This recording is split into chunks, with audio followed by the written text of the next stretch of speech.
to A Horrible Time with Anth. That's me, and Pebble Dash. That's me.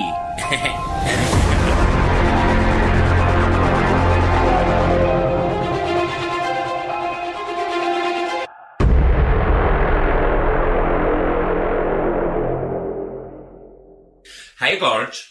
Hey. How are you, Bab? I'm not too bad. How are you? I'm really good. It feels like it's been so long since we've recorded. It has. I know. And we were super naughty the week the bars opened, and we didn't put out an episode. Luckily we had backup, so...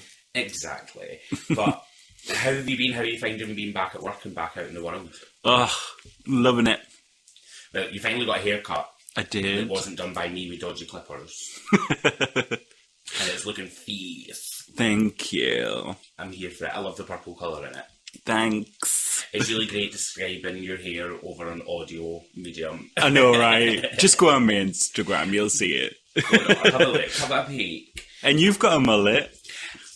That's a thing that happened, yes. I had a mullet because I was booked in to get my hair cut, but I was going out the Monday of the bars reopening, and instead of waiting until the Wednesday, I just thought, screw it, I'm going to give myself a haircut. Yeah. And yeah, I went for a mullet. I'm living my best life. Yeah, it looks good. I feel like Miley Cyrus. I look like Miley Cyrus. I am Miley Cyrus. Oh. I feel like we're all Miley Cyrus at heart. Yeah, maybe. Absolutely. Oh my god. So you were just playing before we came on, but Willow Smith Yeah. doing some pop punk with Travis Barker. Yeah, really good. I'm here for Super it. impressed. Yeah. I can't believe it's her 5th album. I find that bizarre. Yeah. I didn't even know she had released 4 more. And I didn't even knew she'd done... Yeah, I knew she'd done, obviously, Whip My Hair, but I've never ever heard another song by her. Nah. So I like the whole pop punk group she's got in. Yeah. And she looks cool as fuck in the video. Yeah, the video looks good. Yes, live your life. So how's been back at work? It's good, yeah. Just getting there slowly. Mm-hmm. It's nice to see people. You said like you're lying. Work people. It's Not one the of those general things. populace. Yeah, it's nice to see the people you work with that you get on with, but having to deal with customers face Yeah. to face. I cannot imagine that being fun. I mean, it hasn't been too bad, but I'd rather not. At least you might get to look at pretty people though. Well, you can't tell under the masks. I know, everybody looks kind of I'm like, ooh, his eyes are nice, but his mouth could be like 6 rows of teeth. Or he could have no teeth. Oh, no teeth. Which would probably be more accurate in Newcastle. We're in Newcastle. Let's face it. And how are you feeling about you and your boyfriend becoming like a public couple and not a lockdown couple? Oh my god, are we doing this on the podcast? Yes, we're doing it on a podcast, bitch. I want that tea, yes. I'm looking forward to it, to being able to do like date stuff. And was the only person I know who managed to get a boyfriend during lockdown. I can't even get a message back on Grindr. Everyone takes the piss out of me. But, hun, we all took the piss at you before you had a boyfriend. Oh. What else has been happening then? What else is new? Oh, nothing much. I mean, been playing loads of games, watching loads of films. What was the last film you watched? Last film I watched was Terror Train. Terror Train. With Jamie Lee Curtis. Oh, is that an old film? Yeah. I don't think I've seen that one, you know. It's on Prime. Is it terrible? It's actually quite good, like the premise of it. It's like on a train.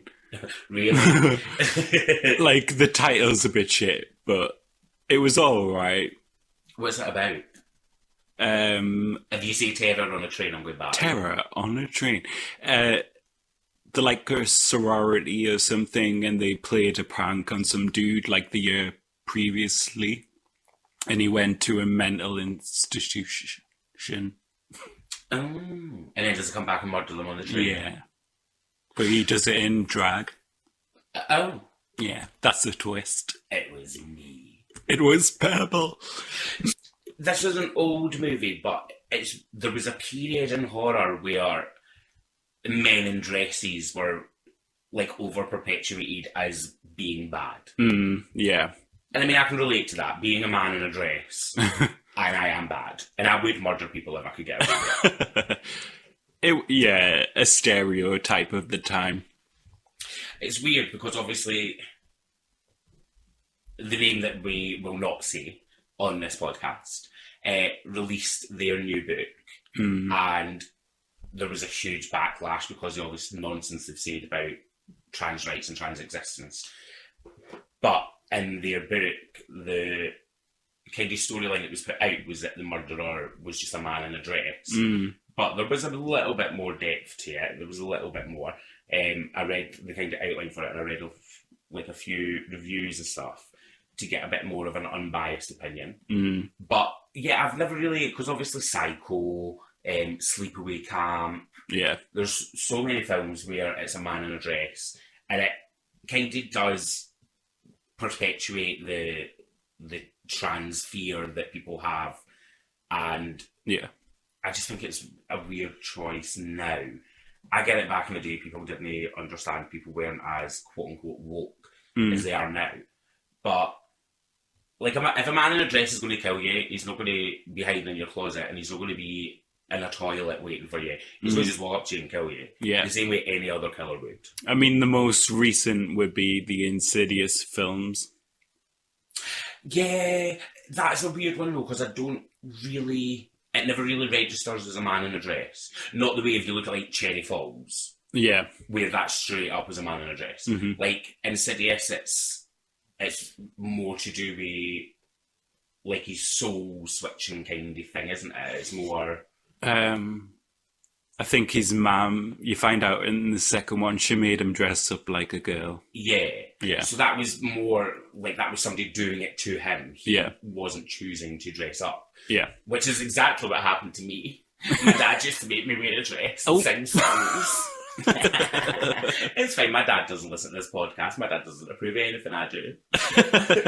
That's a lie, my dad's very supportive. He does, he supports you, drag. Thanks, Daddy. Oh. I'm trying to think if I've got any news. I suppose the big one for me is obviously the Mixed Drag England pageant. It's coming up in August, even though I'm very Scottish, but I live in England, so I'm in the Mixed Drag England pageant. Just now I'm trying to raise money for charity, so I've got my merch with Tit for Tat by Ems, and my merch with Fuck Mondays. Fuck Mondays is t-shirts and totes, and the designs are really cool, designed by Plastique, one of my good friends who we've had as a guest of the pod. Yeah. Friend of the pod. And the Tit for Tat by Ems is like jewellery, like pink and purple colour, which is the main colours I wear, and it's kind of like teddy bears and paw prints. It's cute. And stuff. It is very cute. So if you're listening, you all should buy it, because the money gets split between Northern Pride Health Tents for Pride and the Charlie and Carter Foundation. Amazing. So basically, if you don't buy stuff, then you hate kids and you hate supporting the healthy things. Just saying. Guilt. Absolutely. I'll go check a motherfucker. And obviously, I suppose my other bit of news is that I'm back working in drag again. Yay. Which is awesome. I'm not just in drag in my house, because that was moving dangerous and close to just straight up cross-dresser territory.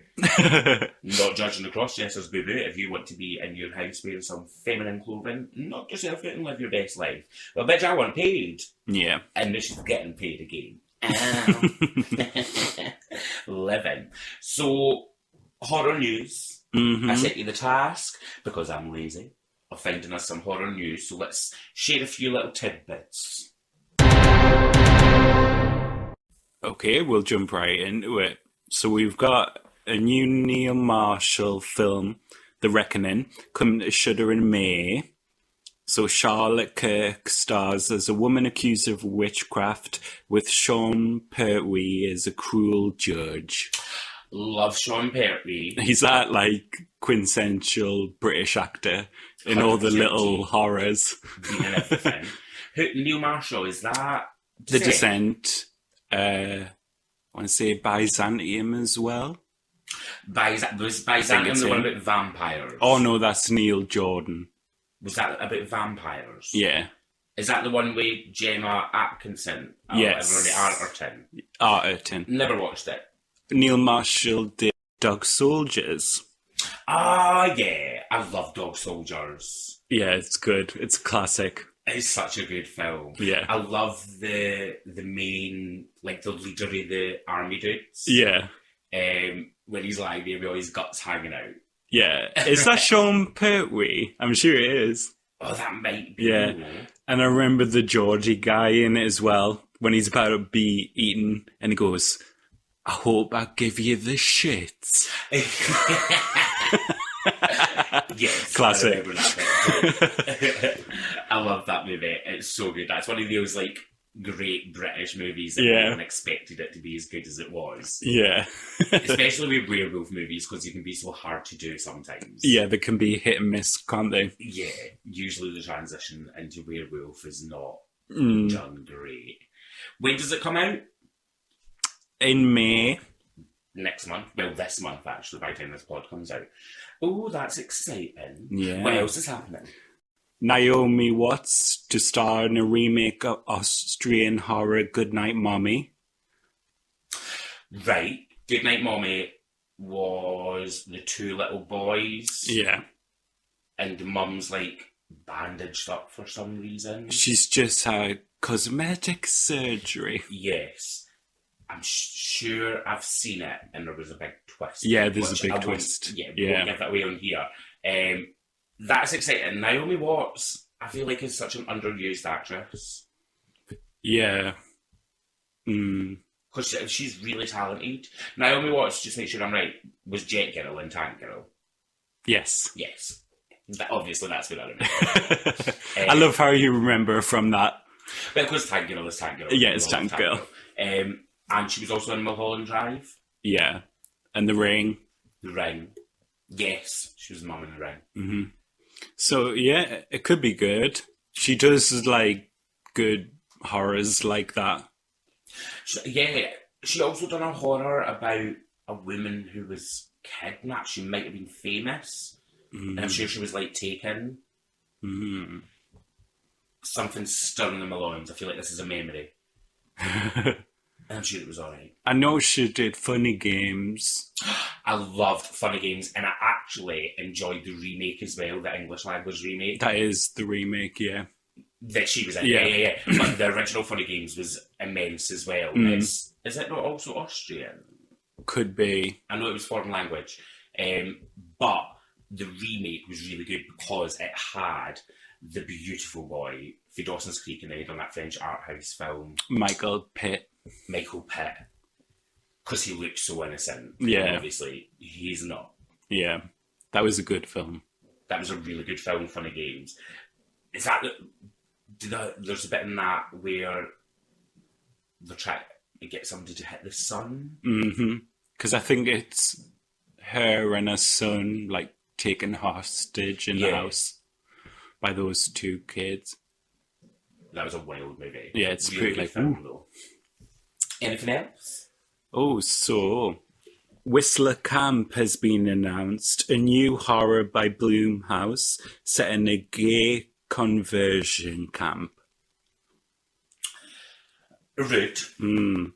So it marks the directorial debut of John Logan, who created Penny Dreadful. Right. And it's described as a queer empowerment story. I'll be the judge of gay conversion therapy. What they do is terrifying. I know someone who locally has been in gay conversion therapy at one point. I'm not even shame a motherfucker. Do you know the church? So we're at Newcastle, and the pink church, it's called the New Hope Church or something like that. They're a really odd church. It's a really odd religious group. I'm not entirely sure which part of Christianity or Catholicism they fall into, because they seem to make up their own rules, as most religions do. And he hated that he was gay, and his pastor or vicar, whatever they're called, reverend, was putting him through gay conversion therapy, and he was sexually assaulted And that's when he left the church. And is now a big old gay man living his best life. So it's harrowing. I think it's one of those, I would have to wait and see how they handle it. It's such touchy area. Straight people, it's not going to really affect them. It might give them a bit of an education if it's done well. But for gay people, I think it's such a touchy area. It'll be interesting to see. I think it's quite interesting to do. It's like something that hasn't really been done before in the horror genre. And it's by the guy who did Penny Dreadful, and that's a queer show. Exciting that there's doing more kind of queer horror in general. Obviously, we watched Spiral. I was just about to say, yeah, we watched that, didn't we? I mean, it wasn't great. It was odd. Yeah, it was an odd film, but it was cool. It felt a little like a queer Get Out. Yeah. Like a little bit, like the same kind of premise a little bit. Yeah. It was odd and it was uncomfortable for parts. And then it was uncomfortable for other parts because they were not the best actors. I thought he was alright. He was Jeffrey alright. Boy Chapman. Ooh. He was alright. Cancelled. Actually, talking about Jeffrey Boyle Chapman, let's just reach out and touch a little bit to the Drag Race community. Y'all are not a community. You're rude and you're ignorant. These people are paid to be judges, and the fact that he was so hated and treated with such vitriol that he's not doing the second season of Drag Race Canada speaks volumes about the fandom. Toxic. Absolutely. We don't own anything. We're not gatekeepers of the bloody fandom, so get a grip of yourselves. But this is the first time I've seen him in something acting, and he wasn't terrible. He was alright, yeah. Yeah, it was an enjoyable film. It went on a bit long. I feel Yeah. like it could have been a really good episode of a TV show. Yeah. It felt like a TV show instead Yeah. of a film. It did. It went on a little bit, much like we usually do as well. We've just had an interview released with Paul, and that is a long interview because we gays like to talk. That's how it be, dear. It's how it be. Yes. So, what have we got coming up on the pod? We've got a couple of interviews. Yes. So, we've got an interview with the amazing Dandy Issues. Yes, that's really exciting. Yeah, this is a good interview. And we've also got a couple more interviews booked in with some people who some of you will know that I'm very excited about doing. Yes. Absolutely. Well, till next time, I hope you all have a great week. And as always, I hope you have a horrible time. Bye. Bye. You can follow the podcast at A Horrible Time Podcast on Twitter and Instagram. You can follow your host Anthony at Anthony Detro on Twitter and at Diamond Hardskin on Instagram. You can follow Pebble at It's Pebble Dash on Instagram and Famous Cunt on Twitter. Recorded by Pebble and Anth, mix and mastered by Pebble Dash. Artwork by Graphic Design.